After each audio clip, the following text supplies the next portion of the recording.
వాటికి మూలంగా వేదాంగాలు ఉన్నాయి.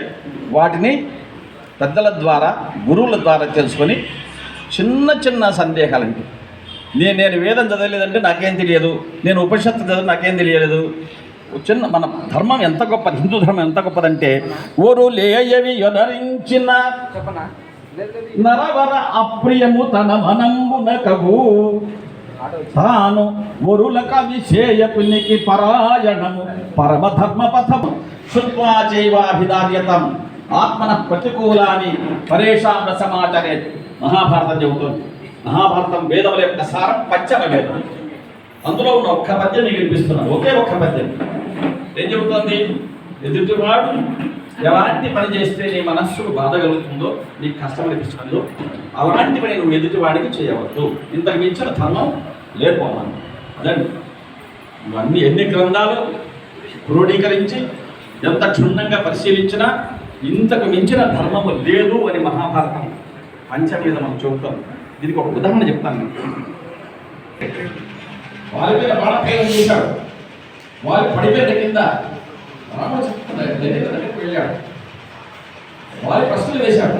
నేను నీకేమన్యాయం చేశానయ్యా? నా రాజ్య వ్యవహారంలో అంటే అయోధ్య భరతుడి పాలనలో ఉన్నది. ఈ అరణ్య ప్రాంతం అంతా భరతుడి ప్రతినిధిగా నేను పరిపాలన చేస్తున్నాను.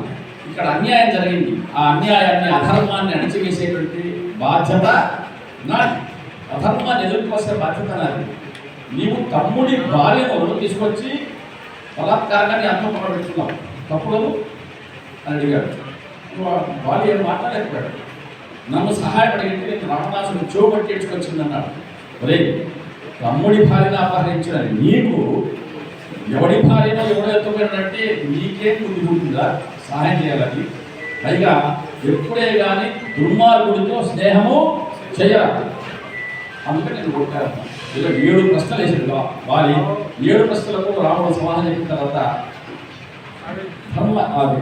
ధర్మ సూక్ష్మం అనేది చాలా పరమదుర్జ్ఞేయ సూక్ష్మ పరమదుర్జ్ఞేయ ధర్మ పురంగమ హృదిస్థ సర్వభూతానాం ఆత్మావేద శుభాశుభం.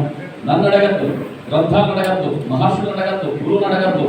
నీ గుండె మీద చేసుకుని ఒక్కసారి ఆలోచించు. హృదిస్థ సర్వభూతానాం ఆత్మావేద శుభాశుభం. ప్రతి ఒక్కరి హృదయంలో అంతరాత్మ ఉన్నది.